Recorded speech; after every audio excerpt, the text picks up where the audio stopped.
Europe 1, Daphné Burki. 11h47, nous sommes toujours avec notre invitée, la chanteuse Jane, en tournée avec son warm-up tour partout en France et puis dans le monde. La fierté. En Bretagne. Bah oui, en Bretagne aussi, parce qu'il est breton. Hein. Notre visiteur du jour est breton, attention. Alors, je vous représente Loïc Prigent qui, pour nous, gentiment, chaque semaine, nous lit les revues qu'ils ne sont pas dans la salle d'attente de notre gynécologue, tiens, au passage. Mais non, mais il serait temps de les renouveler, ces magazines sur la salle. Et vous savez pourquoi ils ne sont pas renouvelés, Daphné? C'est pour pas que les gens les volent. J'ai appris ça l'autre jour. Ah bah c'est très bien, on apprend des choses tous les jours. Pas du tout. Bon, bref, c'est Loïc Prigent. Prigent, j'adore. Et cette semaine, vous avez lu pour nous l'illisible, le snobisme. Vous avez lu les magazines de décoration les plus excluants, les plus chics, les plus imbuvables, les plus agaçants. Oui, Daphné, je me suis sacrifié une fois de plus. Merci. Avec de la littérature de magazines de déco.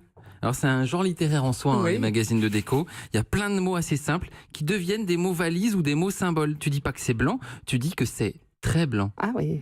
Ce blanc, ça suffit pas. Bah non, c'est non. Très blanc. Tu dis pas une maison, c'est plouc. Tu dis un espace de vie. Ah oui. Tu dis pas une idée, tu dis une idée innovante. Ah oui, c'est Tu mieux. dis pas il y a un tapis par terre, non, tu dis il y a un dialogue, non, un dialogue entre les matières s'instaure. Ah oui.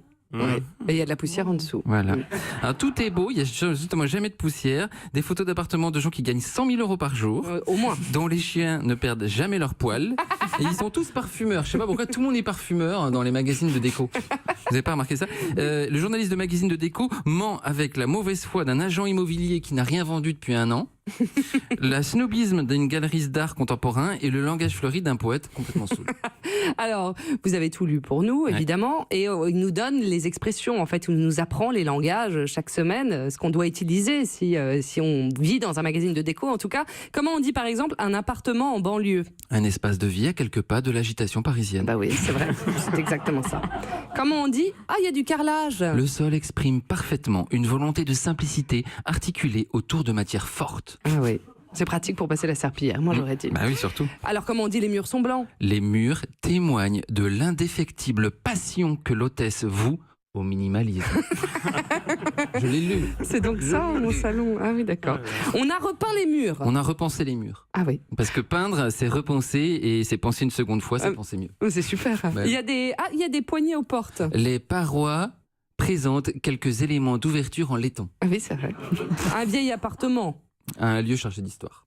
Comment on dit la proprio? Elle est complètement folle. Une créatrice de senteurs nous accueille dans son appartement dont elle repeint régulièrement les murs jusqu'à obtention de la teinte parfaite. Alors, je précise que Loïc n'invente rien, évidemment. C'est une vraie revue de presse. Alors, le proprio, comment on dit? Le proprio n'a rien fait. Le propriétaire a pris grand soin de ne rien altérer. Ah! Donc quand on a une fuite, on dit ça. Très bien. Ouais. Des coussins moches sont posés sur le canapé en cuir. Les coussins au motif géométrique, donc tu dis pas moche, tu dis au motif géométrique. D'accord. Hein, créent une dissonance qui donne un rythme fort, lequel est adouci par le naturel des peaux en cuir. Ah oui.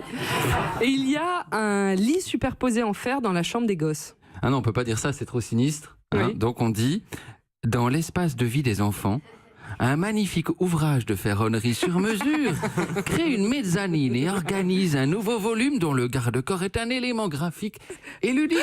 Ah ouais, bon, Le truc est moche. Hein. Oui, non, Le c'est truc moche, est ça d'une grince, mais laideur qu'est-ce que c'est hallucinante. pratique. Bah oui. Alors, la commode est orange. La commode réalisée à la main est recouverte de pigments couleur palissandre.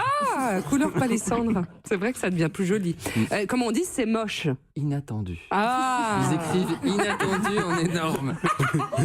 c'est affreux. Mais c'est vrai, c'est mieux. Inattendu, ça je l'apprends. Voilà, il faut leur ou alors sortir, ça. t'écris un intérieur malmené au fil du temps par de multiples réagencements hasardeux l'ont transformé en une sculpture habitable. Ah oui, c'est bien aussi. Comment on dit? Oh tiens, il y a 2 fenêtres. Des ouvertures permettent à la lumière d'inonder les espaces optimisés grâce au blanc des murs, créant une atmosphère dans laquelle le visiteur s'enroule. J'ai pas trop compris. Non, moi non plus. Mais je crois Mais que il a c'est dit ça que ouvrir, ça voulait on a dire. ça donne envie Il y d'ouvrir avait la des fenêtres, quoi. de prendre l'air. Le canapé est de traviole. Le canapé central joue le premier rôle et est positionné de biais afin de casser la géométrie de la pièce et celle de la plupart des meubles. Comment ils disent dans les magazines de déco?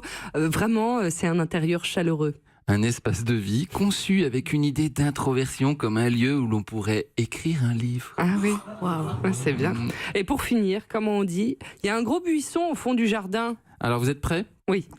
Alors, je l'ai vraiment lu. Donc, D'accord. pour dire, il y a un gros buisson au fond du jardin, tu dis, à l'extrémité de la piscine, la végétation, luxuriante, bien que disciplinée et orchestrée par le paysagiste à l'œuvre, prend tous ses droits. Il y a un buisson au fond du jardin. Il y a un buisson au fond du jardin. Bravo, merci beaucoup.